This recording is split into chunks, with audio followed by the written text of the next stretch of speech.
From advertising to software as a service to data. Across all of our programs and clients, we've seen a 55 to 65% open rate. Getting brands authentically integrated into content performs better than TV advertising. Typical lifespan of an article is about 24 to 36 hours. If we're reaching out to the right person with the right message and a clear call to action, then it's just a matter of timing. Welcome to the MarTech Podcast, a Ben J. Schaap LLC production. In this podcast, you'll hear the stories of world-class marketers that use technology to drive business results and achieve career success. We'll unearth the real-world experiences of some of the brightest minds in the marketing and technology space so you can learn the tools, tips, and tricks they've learned along the way.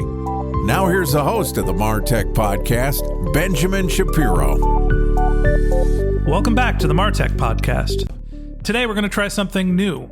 This is the first episode of what I'm calling our Career Day content franchise. Instead of doing a deep dive into a single channel of marketing, we're going to learn about the skills that have been accumulated and the lessons learned from a great marketer throughout the various stops in their career. So with us today is Will Wong, who is a full stack marketer. He is the VP of Marketing for Disney streaming services.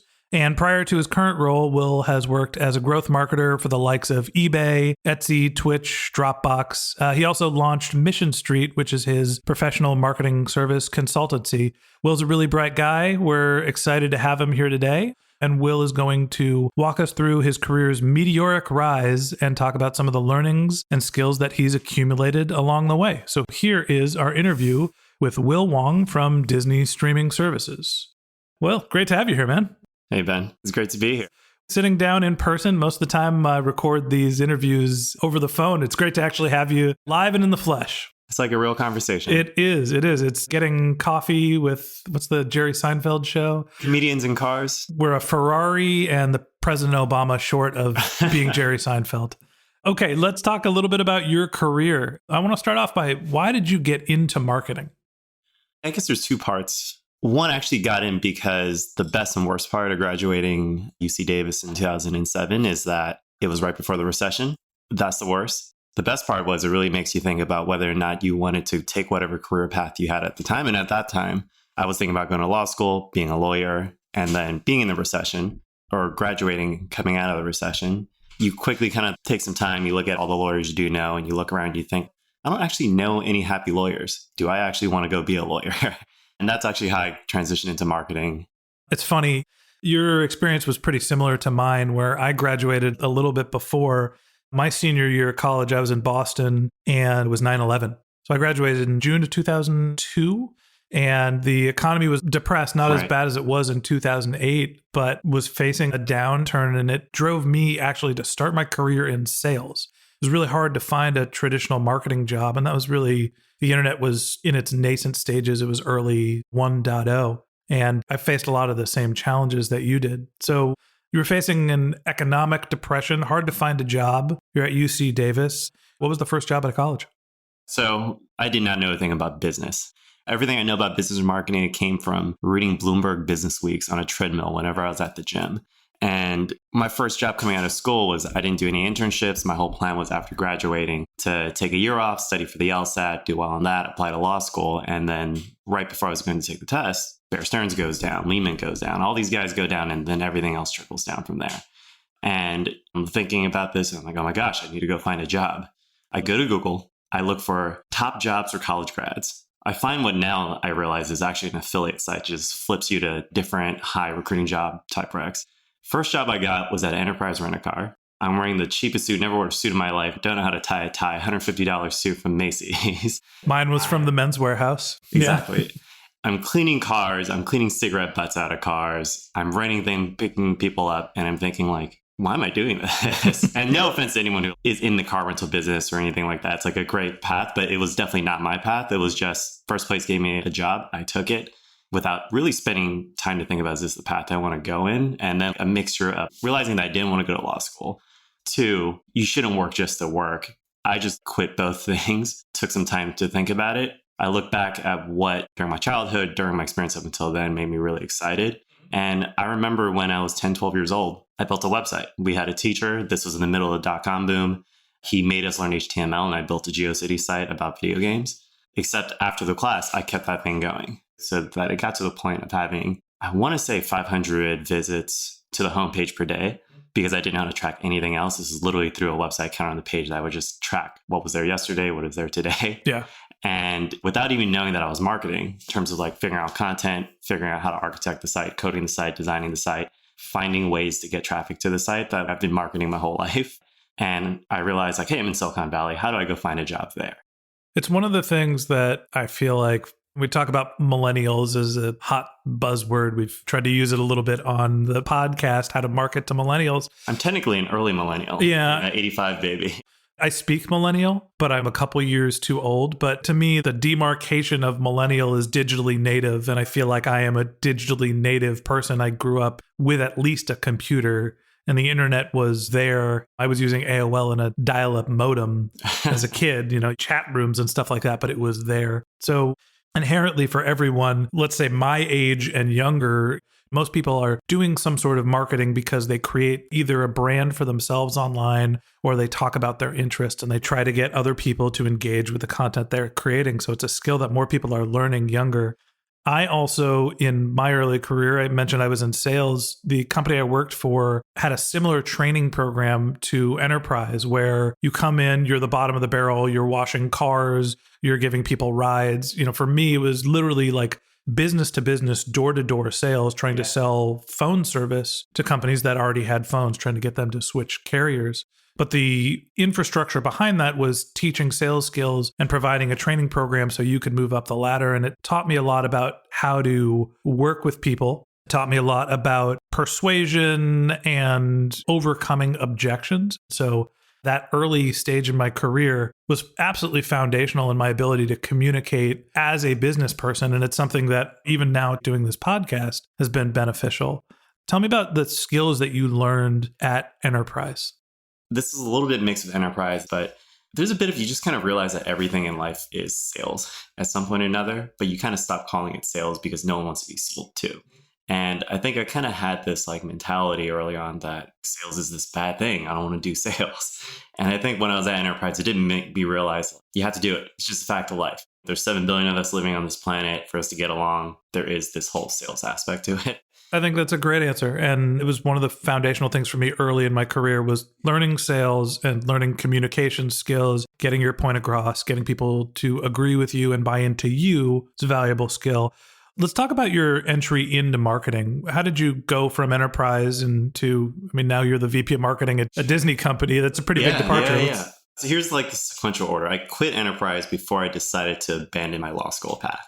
I was living on my old childhood bedroom in my mom's house. I've quit my job. I need to go make some money. So I jumped to Craigslist and I found this job being a search quality rater for Ask Jeeves. And this was back in 2007, 2008.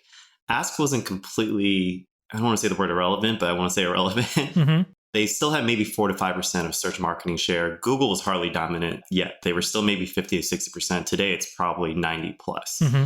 And I go in there and basically Ask was doing kind of a little bit of a last hurrah in terms of, hey, we're going to redo our search algorithm. We're going to basically mimic a little bit of what Google's doing. And Google, one end, has brilliant engineers working on their algo. But what most people don't know is there's thousands of people overseas manually rating search queries. So you have a human component that your engineers can then compare like what their algorithms return. And Ask wasn't going to hire 1,000 people. They were going to hire 20 people. And I fortunately became one of those 20. Mm-hmm. And going through that process, them telling us what search engines look for, how to evaluate relevance, how to evaluate quality. You basically were a manual component of the other end of a search algorithm. And I quickly learned, oh, this is how search engines work. It sounds like you were the hamster in the wheel for a search engine where you're just constantly churning through queries, ranking whether they're relevant or not. 100%. 100%. I would basically power through, maybe like 1,000 queries a day. Like they give you 1,000 queries, they give you 20 pages to evaluate, and there's some rubric you score each month or so. Pretty much the perfect thing to do while you're trying to study for the LSAT. Yeah. I did that for about 6 months. Realized, oh, hey, this is a really interesting thing. And this that mix with my childhood of just loving to build websites kind of rekindle my interest into maybe there's something here. And again, I want to remind folks who weren't in the job hunt in 2008, before there was LinkedIn, there was a thing called monster.com and there was a thing called Craigslist that a lot of people use to find legitimate jobs. Went through it, scoured through the San Francisco listing of jobs, and really just out of sheer luck, landed a job at iProspect, which was and still is one of the leading search marketing agencies. But back in 2008, no one knew what search was. Barely anyone could tell you how Google made money. My parents didn't know what search was. They're like, what are you doing? Why'd you quit a good paying job to go do this? Yeah. Hard to say good paying, but something that paid. That's how my parents feel about podcasting. We'll see. Yeah, I hope. So the great thing, this was kind of the incredible thing of how I kind of lucked into marketing, is that because no one knew how search worked, almost every major company out there outsourced it. And because this was a leading agency, they managed a ton of amazing brands. And I'm this kid, I'm literally learning how to understand business and talk business from reading Bloomberg Business Weeks. And I don't know if I had to do this today, I would like walk into a situation like this. But not knowing anything, never using Excel in my life, never even writing a business email in my life. My first 3 clients that was almost entirely dedicated to supporting and running their search campaigns was Eventbrite, when they only had 8 employees, they just launched. Virgin America, right when they launched in the US, the only route they had, I think, was maybe SF to New York, SF to LA, and that was really about it.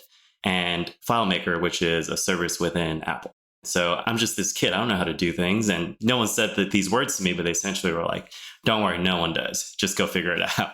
So the lesson there is when you're working in a developing industry or an area that is on sort of an exponential path of growth, nobody knows what the hell they're doing. So you have as good of a shot as anybody else. That's absolutely right. Okay, so you start working for search agencies, early days of search, you're working for big brands. What do you learn from that? I would even just kind of start on some of the hard skills, because even now, 12 years or so into my career, there's 2 skills that just surprisingly had not changed.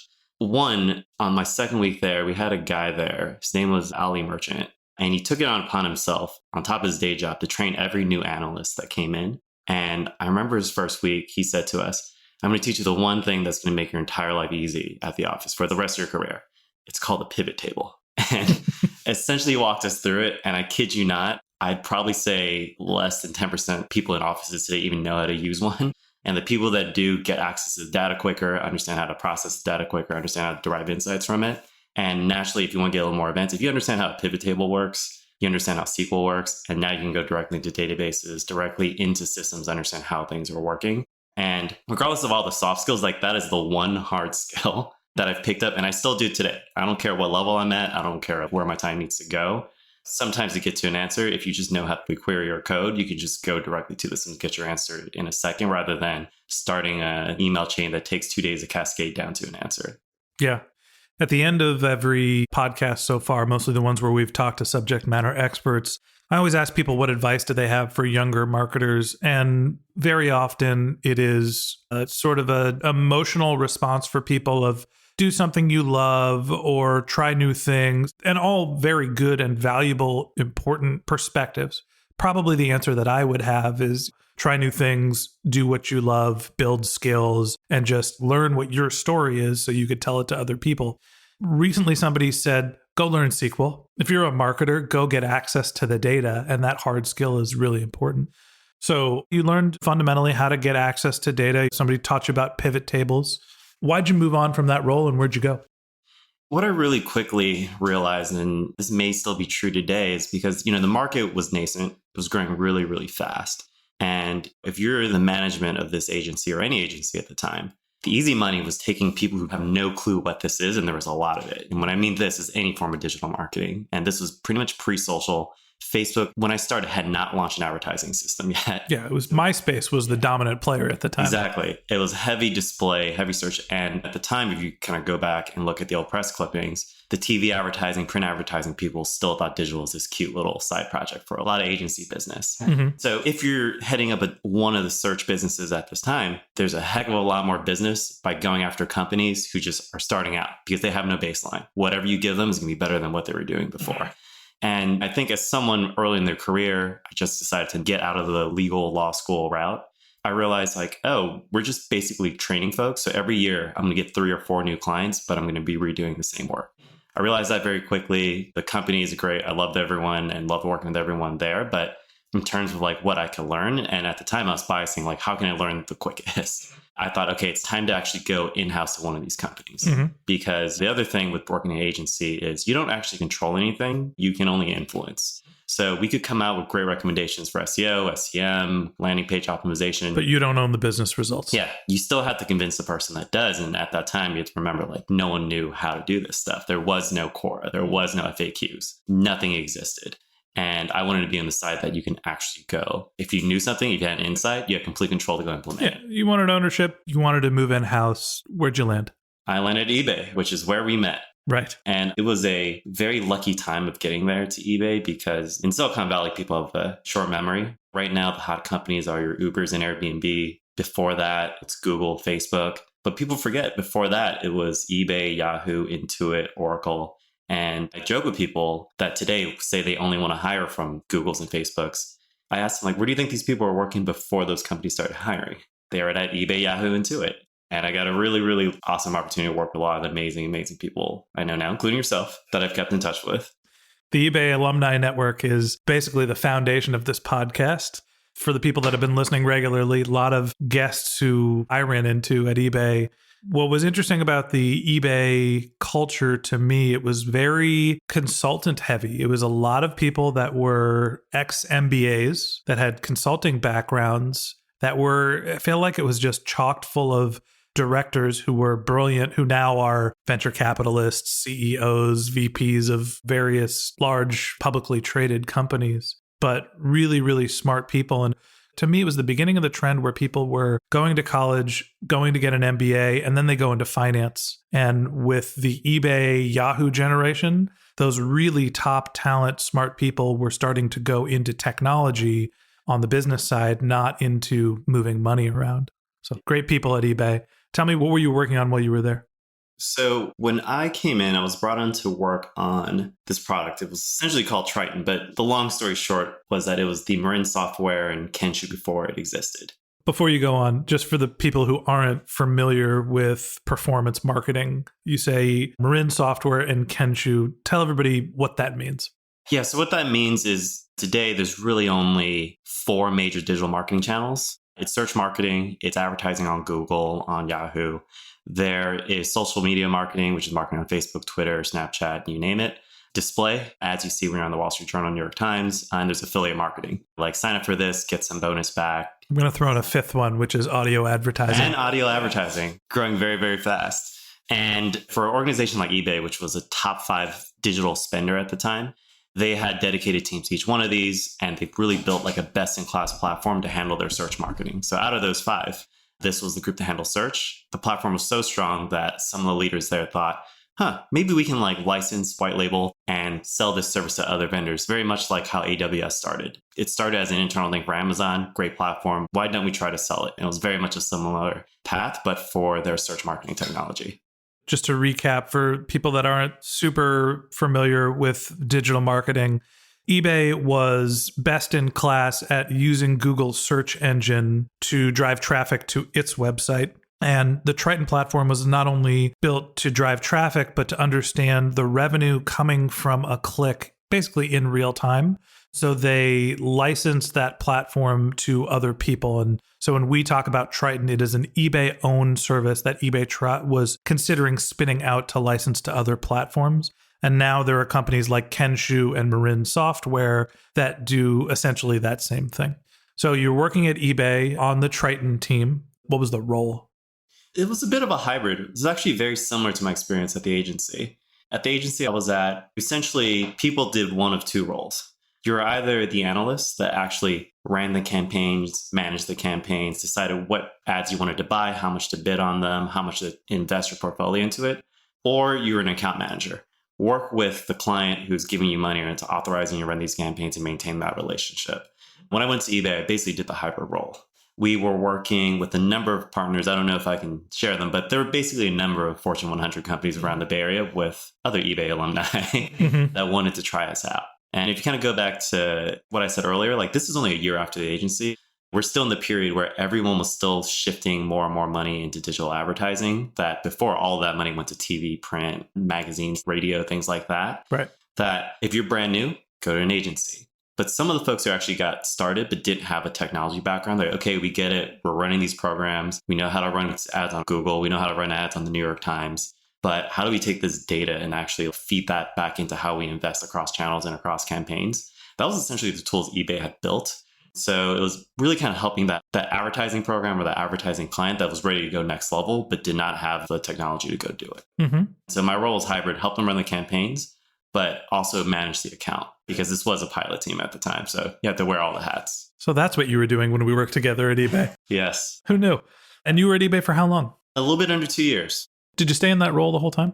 No. So for a lot of big companies, things change regularly. So while I was there, I was on this pilot team for a little bit, spent some time on the search marketing team specifically for the US market. So this is doing Google ads, Yahoo ads, and also Bing ads, which at the time was pretty big. Mm-hmm.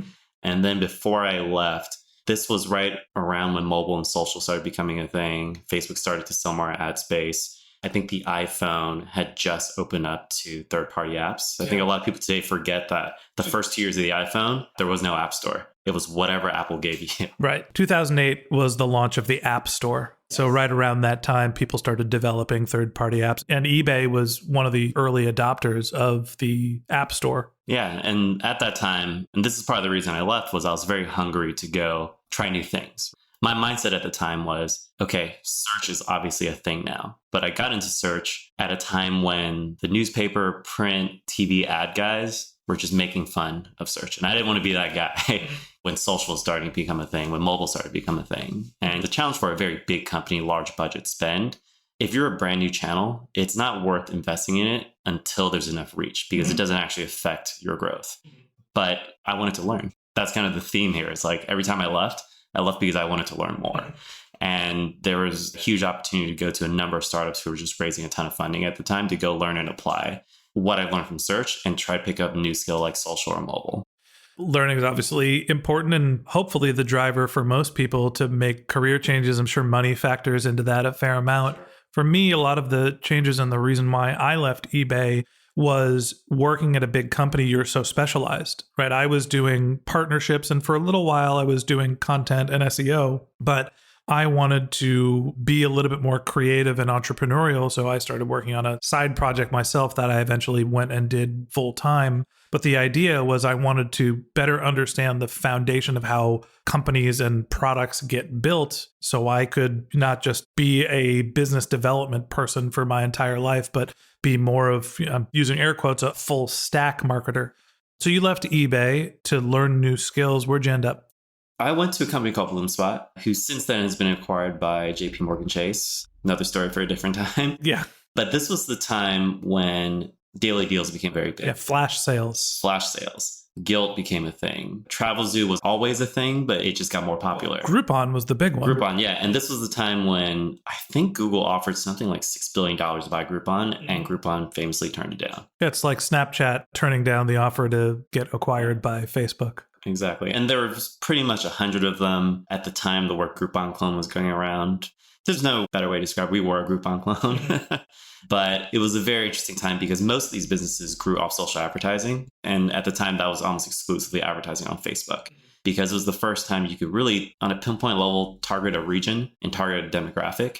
And also all of this group buying, coupon site things, all of their coupons they sold were very, very specific to market. So you had two things happening. One, a product that was built for specific markets, and two, a brand new advertising channel for a way to reach everyone in the US, and you could target by exact demographics. Yeah, so you're learning social advertising and you're working in a place that focuses on local marketing, but at a national level. So they have to market each individual city separately. There is no national advertising campaign. Yep. What was the role? The role is to go in as a director of marketing. So I came in and ran pretty much all of their acquisition marketing channels that were digital. They had a lot of partnerships. They had a lot of kind of local vendor marketing type deals that I was not a part of. But if it was an online ad, that was my world. Okay. So tell me a little bit about what you learned. This is your first foray into running an entire marketing channel. What were the big lessons that you got from that experience? At the time, again, Groupon was huge. Living Social was number 2. And then there was about 98 of us, many, many steps behind trying to chase folks. And, the term Groupon clone isn't disingenuous because literally everyone will look at how Groupon will do their website, how they do their advertising, how they do their copy, and just literally copy it, assuming that someone on the other side thought about it. And the perspective I took is, I bet they have not thought about it. Let's not copy their copy. And when I mean copy, I mean their ad copy. Let's not copy their calls to actions. Let's not copy their creative. Let's actually think what users want and market to the users. Market to the market. Yes, market to the market. And what it turns out is, we got comps for what Groupon and Living Social CPAs were their conversion rates. And what's fascinating is when we diverged from following how they were marketing and did it our own path, our CPAs were way better in hindsight. Yeah. So paying attention to your audience, understanding what their needs are, as opposed to copying what are, again, using air quotes, best practices. And a good example, and anyone who's doing marketing now, this is kind of best practices you learn on day one as a marketer. But back in 2011, this was not a well understood concept. Back then, the way Groupon signed people up is they find you with an ad somehow. You go to a very generic landing page where you enter their email to get access to deals from 40 to 90% off. And it's just a very generic type page. And then you put in your information, you get to the deals, and you buy whatever you want. At BloomSpot, we had a very, very specific, narrow set of deals. It was either fine dining, casual dining, spas, salons, or fitness type deals. And because in digital, you can target people looking for a specific thing or people who have a high affinity for a specific category, we were thinking, why don't we just have different landing pages? Why don't we have, if it's a fitness ad, it should have a fitness landing page that talks about fitness. And when you sign up, it should take you immediately to the fitness deals and you apply it to the other categories. As soon as we applied this versus our clone Groupon landing page, the rate that people who see the page and actually sign up went up by 50%. And that naturally brings our cost to acquire a customer down by 50%. And that was like the real instance where, for me, like I had a hypothesis, which was just because someone's the leader doesn't mean they're doing everything right. And when you actually challenge some of the core tenets of what they're doing to try test yourself and it proved true, it was like that first validating moment where it was, oh, you do know something. You could generally be thoughtful about a problem, address it in, just have a very clear thesis, have a very clear experiment design. If it works, great, roll it out. If it doesn't work, great, go back to the drawing board. And it was like the first time I actually had like a moment where it was, I didn't run something because I copied it. It's because we created this on our own. I think that there's this trend for people to follow best practices and just assume that you can replicate a template as opposed to learning what works for your specific business. And I've said this multiple times on this podcast, marketing is both an art and a science. You need to be creative and think about how to communicate a point, but you also need to be able to test whether it works. And that's where this creative and the data component comes in. And that's what makes a great marketer. So talk to me, you're at BloomSpot, you're starting to understand how to do marketing and putting together advertising and landing page experience to bring down your cost per acquisition. I know the answer to this question, which is why did you leave BloomSpot? The company got acquired by a big bank, and the profile of the people that were working there and what was being asked of you changed probably pretty dramatically. Absolutely that. Chase had essentially bought the company because at the time, a lot of banks are doing this now, you see it too, is they want to build better products for small business owners because for a lot of banks, that's kind of their number one customer. So they saw this daily deal site. Also, kind of at the time where the industry was starting to consolidate. And as any new industries, as you can see in crypto and any other space, you always start with 100, if not thousands competitors. And over time, as the market matures, always boils down to maybe 2 or 3 folks. Yes. This was that time for the daily deal space. And I think Chase saw an opportunity and ended up acquiring the company really for its technology to kind of build the backbone of Chase offers. Mm-hmm. So for us, not on the technology side, there was definitely opportunities to stay, but I always optimized for learning. But that wasn't a learning opportunity for me. Yeah. I know 4 or 5 people that were at BloomSpot that were at Chase and were like, hey, it's going to be great. I'm going to be there for a little while. The earn out, the money is nice. I should stay. And then 3 to 6 months later, they were like, I don't want to work at a big, slow moving bank. I'm sure the people at Chase are great, but it was just a different profile of what was required of them. And so they all bounced to somewhere else basically before their earn out was realized. So where'd you go after BloomSpot? I went to Rumble Games. Rumble Games was a pre-launch mobile gaming company. Really wanted to learn mobile, but essentially I wasn't there for too long because in about the 9 months I was there, we didn't get to launch, so there wasn't a lot to market. So I started looking elsewhere pretty quickly. And that's the one thing I would throw out there is when you're really interested in startups, you have to prepare for startups. The shelf life to be anywhere from 3 months to 30 years. And it depends how early the startup is. The earlier stage, the more likely you are to get equity, the more likely you are to have a leadership position, the more likely you are to be looking for a new job quickly. Absolutely. Right. So risk reward profile. And after doing your early stage startup, where'd you head? After my stint in early stage startups, I went to Dropbox. And a couple of reasons there was, one, my career path up to that point was learn the ropes at an agency, got a taste of how digital marketing looks at one of the most scaled, best run companies at eBay, and then spent 2 stints at very early stage startups, one in social and one in mobile.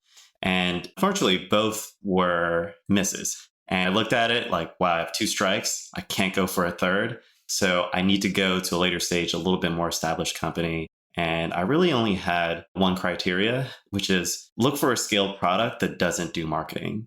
And the great thing about Silicon Valley is most of our scaled products here don't really invest in marketing until after year 5. So at the time, I landed offers from Twitter, landed offers from Dropbox, landed offers from a few other folks. Thought long and hard about it and ended up at Dropbox. I saw a tweet from you talking about Twilio when they went public, talking about what your equity would have been worth had you stayed in the company. And we all have our ones that got away or what could have been. And Dropbox is publicly traded and doing great. But I got a kick out of that, looking back at that stage of your career. Yeah, looking at the early stage side, every time I went to one of these early stage companies, I basically rolled the dice twice. One for BloomSpot, one for Rumble. If I look back at the competing offers I had before I accepted those, 2 out of 5 became mammoth companies, Twilio being one of them. But you ended up at Dropbox and then they did very well. So tell me about what your role was at Dropbox. Yeah, so when I joined Dropbox, this was right when they made the switch from being a pure consumer play to starting to invest more in their business products for small businesses and enterprise alike. And their growth model up until that point was very well documented, viral refer a friend model. That's not how products grow for businesses. And this is the impetus for why they really started investing in marketing. And I really joined as their first digital marketer. And it was actually kind of a great opportunity. If you look at where I was at this point, was I saw how it was done at the scale level at eBay. I understood how social worked through BloomSpot. I understood how mobile worked through Rumble. And this was like a real shot that go tie it all together for a product that works. And it was kind of a real test of, okay, did I really learn anything these past 4 years? Let me see if I can apply all this to Dropbox. So talk to me a little bit about the strategy at Dropbox, where you're at the company at a point where they are starting to think about monetization. They're going from B2B to B2C. How are you finding users? How are you evaluating whether they are going to be ROI positive? And what's the channel mix? When we first started, the company only knew explosive growth, like classic Silicon Valley hockey stick growth story.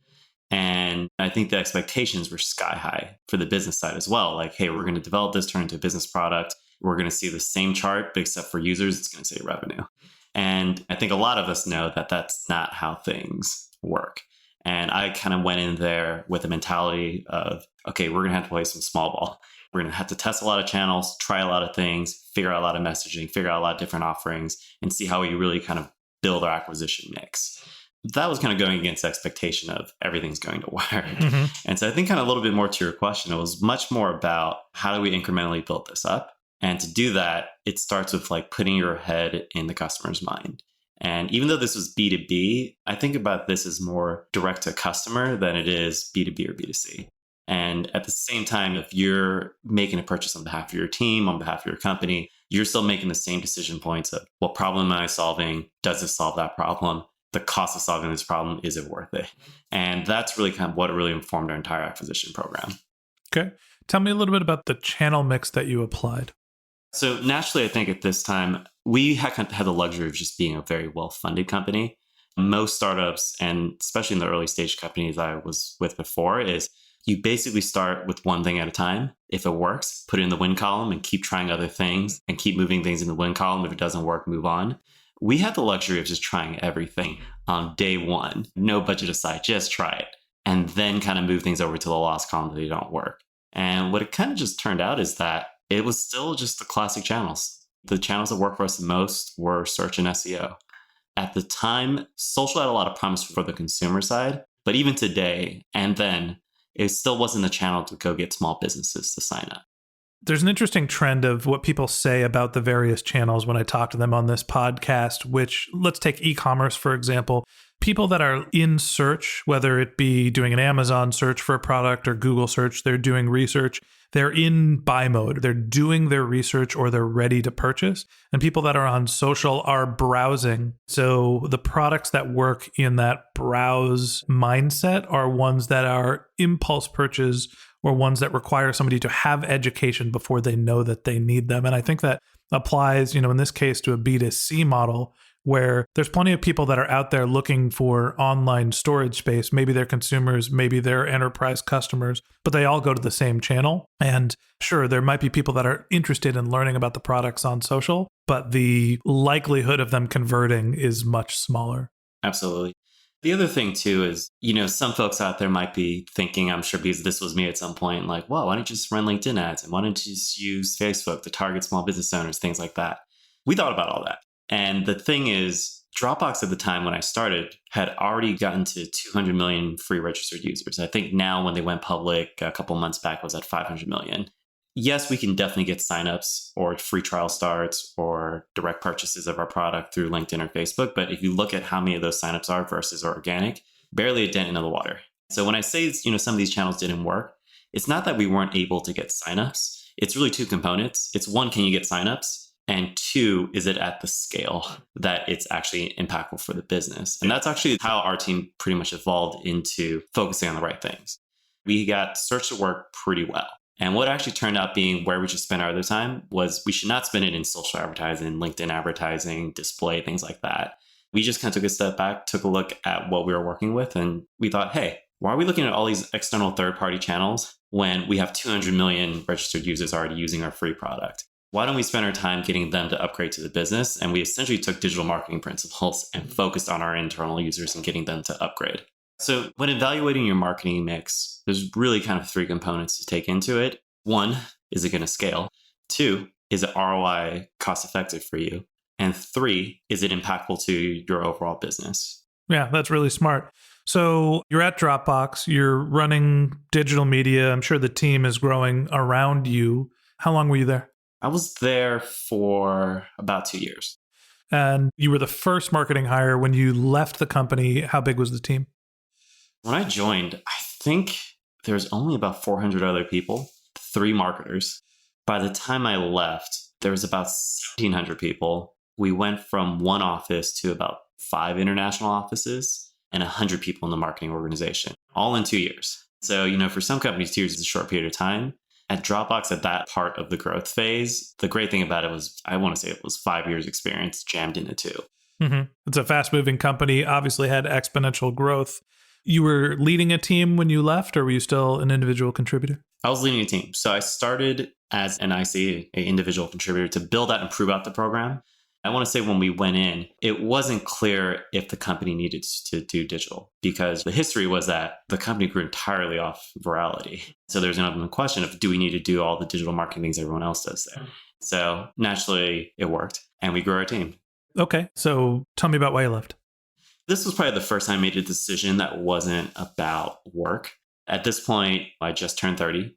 I've been living in the Bay Area my entire life. I'm born and raised in Oakland, went to school about an hour north at Davis, and spent 7 years working in Silicon Valley. And I love the Bay Area, probably going to live here, probably going to raise my family here. But I realized if I didn't move and live somewhere else then, it was never going to happen. Mm-hmm. So I was taking a look around. The program's doing great. We've hired up a team. Everyone's maintaining the programs. And because we were able to invest so early, like the first 2 years of the program, year 1, program tripled. Year 2, it doubled. We got to the point where, our growth is going to, and when I mean growth, I mean specific to how much we're going to grow our budget, our reach from a digital perspective, started flattening out at that point just because we've basically turned every rock. And I thought hey, team's in a good place. I love building. I'm not the person that hangs out and maintains something that already works. And I decided to just make a life decision and move to New York. And that's where I've been for the past 3 years. 3 years. Wow. Insane. So your apartment got much smaller. You probably pay more per square footage, but the same rent that you'd be paying in San Francisco because both cities have astronomical real estate prices. It's insane. Tell me about the transition to New York and what was the job market like over there? So the transition's been great. I mean, I think the number one thing I've kind of come to appreciate is, again, love the people in San Francisco, in Silicon Valley. But I think here, it's really only one main industry that dominates, and that's tech. And when you're in New York, the industries that dominate there is it's going to be finance, media, fashion, medical related things. And tech is pretty new. I'll say biotech is still a major component of Silicon Valley. Yes. People sort of forget that it's here, but You're completely right. anyway, go on. There's a variety of different industries in New York. This is right. And it just causes just the people you meet and the people you interact with on a day-to-day, whether it's at the office, at a bar, just different perspectives. And I think what I realized, in a little bit of this is hindsight, I was just hungry for a diverse set of perspectives. Mm-hmm. Granted, we're still in two major metropolitan areas. So You didn't exactly move to Yes, Laos. exactly. You went to New York City. And I'm fully aware of that, but it was a good mix I was looking for, a good change of pace and environment. So where did you land after making the move? So when I went out there, the startup industry is still very new. And then I think the biggest difference I'd say between New York and San Francisco is in San Francisco, most startups here, they're core technology companies. Think like a Facebook, think an Uber, think an Airbnb. They're platforms. In New York, most of the startups there are really technology enabled, as in if you're a Casper, you're a mattress company, but you do your sales direct to consumer, you do it digitally. And the company I went to was this place called Oscar Health. We were one of the leading Obamacare-based companies when it launched. And now, with... I think I know the reason why you left the company. With a different agenda by the administration, that's not where the company's focused anymore. But I went over there to lead up growth marketing. The big thing with what Obamacare enabled, if you take the politics aside, it was the first time insurance companies were incentivized and encouraged to do direct-to-consumer marketing, market to and sell their insurance plans to people who need insurance. Because prior to that, the majority of insurance people get in America is through their employer. And this is the first time individuals had a set of rules in place that are essentially consumer protections that make it more or less like a trustworthy way of buying insurance directly from the insurer. So whether it's regulation or deregulation, I'm not sure exactly the politics behind it, but the insurance company is incented to go direct to consumer. Oscar Health is trying to take advantage of that trend and hires you as a digital marketer. Yes. Okay. And you're running the marketing team at that point? Yeah, I was running the growth marketing team, and the job was really kind of the same of what I've been doing my entire career, which is part of the reason why I took it. The way I was thinking at the time was, my job's kind of the same no matter where I go. As long as you have empathy for understanding what customers and users want and thoughtfulness with taking the principles of what worked and applying it and adapting a new program to it, the job is essentially the same. And the reason I joined Oscar is really because the way I think about it, my role as a growth marketer is to get as many users on your product as possible. Now, when I kind of think about it and look at the past companies I work with, I'll just use Dropbox as an example. Like I'm not using them for any other reasons other than as an example. Let's say we get to massive scale. Let's say we get every single person on the planet with an internet connection to use Dropbox. Mm-hmm. I have to look back and think about, what did I do for the world? Great, they could back up photos. Great, there's a quick, easy way to access things. But what kind of value did I add? They could host podcasts. Yeah. Well, not exactly, but yeah. So the thing with Obamacare, regardless of politics, and I'm generally not as political about this, but the mission is worthwhile. And the mission of Obamacare and Obamacare-based companies was that in the US at the time, something like 20 or 30% of Americans were uninsured.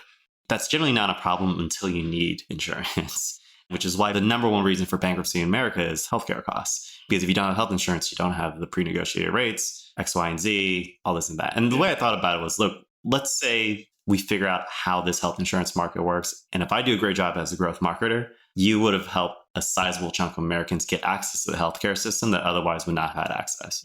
And I took a long thought about that and said, okay, my job's the same, but if we're successful, what does that mean about your work?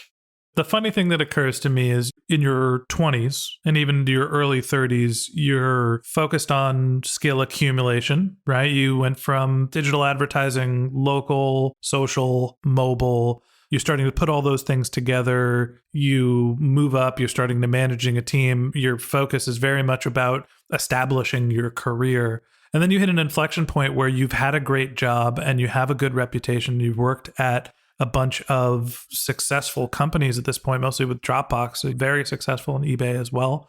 And all of a sudden, the thing that is exciting to you is doing the same thing that you've learned and doing it in a place where you're helping people. And so there's a sense of altruism about the job that you took. And the other thing that factors into it is, where's your life going to go? You're not just chasing the job, but you're thinking about how your career fits into your whole life.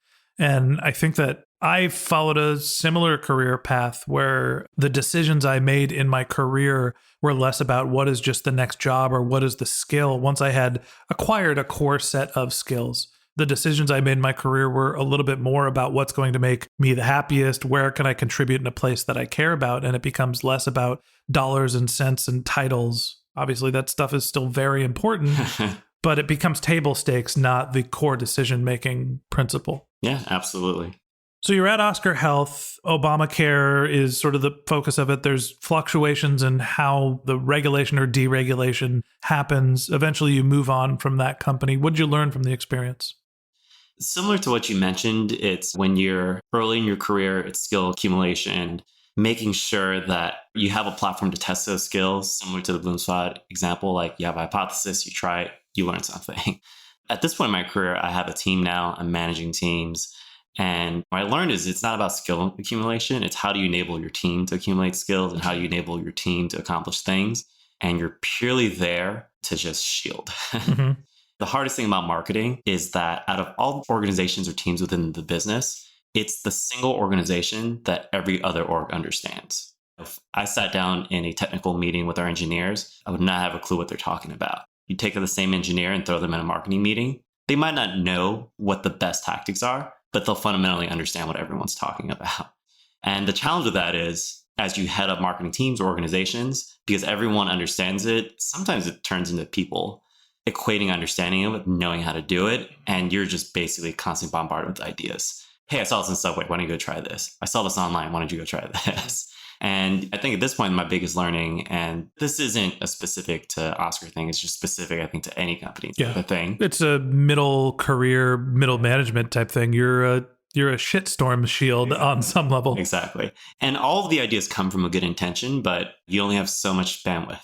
And it's really pure middle management type things, which is help build credibility and trust for the team and allow the team to do their thing and try to keep as many distractions away from the team. Okay, so you moved on to Oscar Health. Where did you land? At that point, I've been in New York for a year and a half. I'd already met most of the startups there. And an interesting thing is being like one of the few Silicon Valley folks, which if you look at today, there's actually a lot of Silicon Valley folks there, is that there's a lot of folks looking for advice. And I was helping folks for free, generally at most no more than a coffee and a bagel. And I actually decided to start my own consulting group called the Mission Street. It's actually named after the street here in San Francisco. My mom's actually run a store there for 20 years. That plus a double meaning of mission and what that's for sounded good to me. Yeah. And it kind of rolls off the tongue. So that's why I went with that name. It was really a consultancy for a trend that's happening for a lot of the New York startups, which is taking an old industry and going direct to consumer. And when that is the model, what happens is when you go direct to consumer, you have to do direct to consumer marketing. You're no longer depending on retail stores to do all your marketing sales. You're no longer depending on some marketplace to handle all your sales. You have to go handle it. And because at this point, digital marketing had only been around for 8-9 years or so in its current form, all of a sudden there was this huge demand for digital marketing talent with a very, very thin pool of people who have actually gone through the cycles I had at the time. And I thought, hey, this is a great opportunity to build a consulting agency. Right. And that's the path I took. So you moved from in-house back to being a service provider. Who are some of the companies that you worked with? So I got really, really lucky and got to work with some amazing companies. So number one, fortunately, I was able to continue working with Oscar. I told them I was going to leave, and they immediately offered me an opportunity to work as an advisor. That's called the no, don't go. Yes. So great start to day one. And aside from that, just through connections, through referrals, as I started picking up this business, got to work with companies like ZocDoc, Etsy, Twitch, TrialSpark, which is a great Sequoia-backed company, and a few others. Great. And you're essentially running the digital growth playbook that you'd been running at your early stage startups? Same playbook. Okay. And when I mean playbook, what I've noticed from meeting some consultants out there, it's some folks' playbooks our tactics. Like we're going to come in and apply this search marketing model, this Facebook marketing model, this influencer model. My approach is more, I'm coming in to apply certain principles, and what tactics that's evolved to is going to be determined based on your business, your customer, and these principles I've learned over the years. Give us the 2-minute version of the playbook or the tactics that you're talking about. So what's interesting is every company I've talked to, they want to jump directly into tactics, which are, how do I do influencer? What ad should I run on Facebook? Should I run search? And I always pull people back to quote unquote the basics. One, what is your LTV? What are the assumptions of your LTV? Do any of those pass the smell test? Someone tells you your LTV is XYZ, and you assume that these customers are going to be around for 20 years, and the company is only 2 years old. That doesn't pass the smell test. Yeah. We have a $50 LTV and we want to advertise on Facebook. It's like, yeah, your cost per acquisition might be more than $50. Exactly. So one is to figure out the economics. Two is to figure out if the backend systems, and this is your analytics, your tracking, your logging. And I don't mean things like, do you have Google Analytics installed? It means you have a payment system that's however you make money, whether or not you're selling ads, you're selling affiliate type deals, you're making direct sales. Does that talk to the database where you log your user information? Does that talk to the database where you log your marketing information? And theoretically, if you have all three, you really don't need a thing like Google Analytics, or you don't need a thing. Yeah, a business intelligence tool. Yeah, and it's not going to be great for your sponsorships. Start with the internal. Are you logging everything? And then get to the visualization. Because if principle one is, do you know your LTVs? Do you know your CACs? Do you know what your willingness to pay? All that stuff is. Do you actually have the systems in place to apply what you think your business should be to the teams who are running the job? For those of you who are early on into marketing, LTV is lifetime value of a customer, and CAC is customer acquisition cost. So what we're talking about is, do you understand how much you have to pay for a customer, and do you understand how valuable that person is? And do you have the data to not only understand where they're coming from, are they interacting, are they becoming a customer, and how much that customer is worth? So you were consulting for how long? So my consultancy is still up. Mm-hmm. I've been doing it for about a year and a half. And basically what happened is Disney knocked on the door and they pitched me a role that was essentially exactly what my consultancy was for, which was you're either a startup or you're this big company where most of your revenue came from brick and mortar or some other channel, and you quickly need to go digital. And we need digital marketers for that. And I got called at the time when Disney Streaming Services was a new group within the broader Disney org, responsible for all of their streaming plays, including ESPN Plus, a new Disney streaming service that's going to launch. It's their Netflix competitor. Yes, their Netflix competitor. I know it's confusing that we call it Disney Streaming Service and when the team is Disney Streaming Services. Mm-hmm. The background behind Disney Streaming Services is that's BAMTech, which used to be the Major League Baseball streaming services that was spun out as its own company and then acquired by Disney? Correct. So we are a brand new organization within all of Disney. So, Disney has their media groups, which is ESPN, ABC. They have parks, they have stores, they have the studios, things like Marvel, Lucasfilms, Pixar. And they created a brand new group just for us. It's the direct-to-consumer group. And within that, we're the streaming team that's behind that. And they created the streaming team basically through acquisitions. So they bought this company called BAMTech Media, which used to be part of Major League Baseball, to incorporate the technology and some of the talent they had there. But at the same time, started bringing in other digital folks, including people from Amazon, myself, and others to help kind of run this group. Okay. So tell me about your role. So my role is essentially kind of helping build a digital growth program that aligns with a subscription service. Disney does great marketing. You see it in all their advertising. You see it in all their program, all their brands. It's one of the world's biggest brands. Exactly. But this is the first time they're really going direct to consumer and they're opening the pocketbooks. I actually saw on my news app before I came in here that the board just approved the deal to buy Fox and all of Fox's assets for $70-odd billion. Like the company is very, very serious behind backing this play. So they bought Fox. Yeah, Fox and all their assets, which includes 20th Century Fox. It includes Sky Sports, which is essentially the ESPN of Europe, Star, essentially the ESPN of India. And I think if this closes out, I forget the exact numbers, this would give Disney a majority share in Hulu, which is the relevant part of the streaming side, in addition to all the content rights. Things like Spider-Man, X-Men, Deadpool, things like that all belong to the Fox side, even though they are Disney Marvel products. Interesting. Okay, so what are you actually marketing direct to consumer if there's no Disney streaming app right now?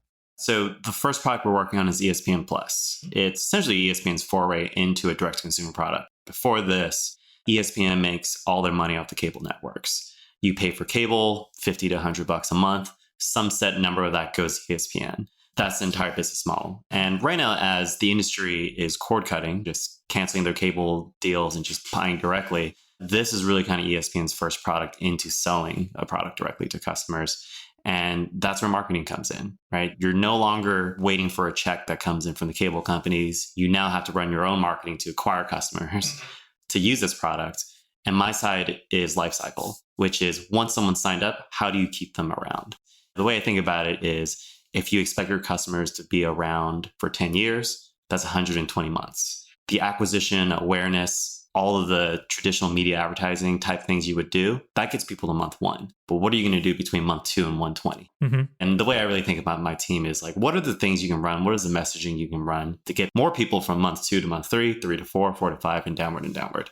It's interesting. I feel like most people think of marketing as a customer acquisition effort. And to me, marketing is establishing a brand, doing customer acquisition and customer retention. And now it sounds like, based on what you're saying, that you're more focused on retention than acquisition, which seems to be the primary background of your experience. Yeah, this is actually my first hybrid role. A little bit of it is learning because I have a background in retention, but I've mostly focused on acquisition. So that's learning. But 2, still applying my management experience to, again, build the right team and allow them to do the right things to actually get these customers from months 1, 2, down to 3, 4, 5, etc. Right. Well, let me say thank you for being on the show and for helping us launch our first career day in our new content franchise. Thank you, Ben. This was fun. Yeah, it was a good time. Okay, well, that wraps up this episode of the MarTech podcast. Thanks to Will Wong from Disney Streaming Services and Mission Street Consulting for joining us.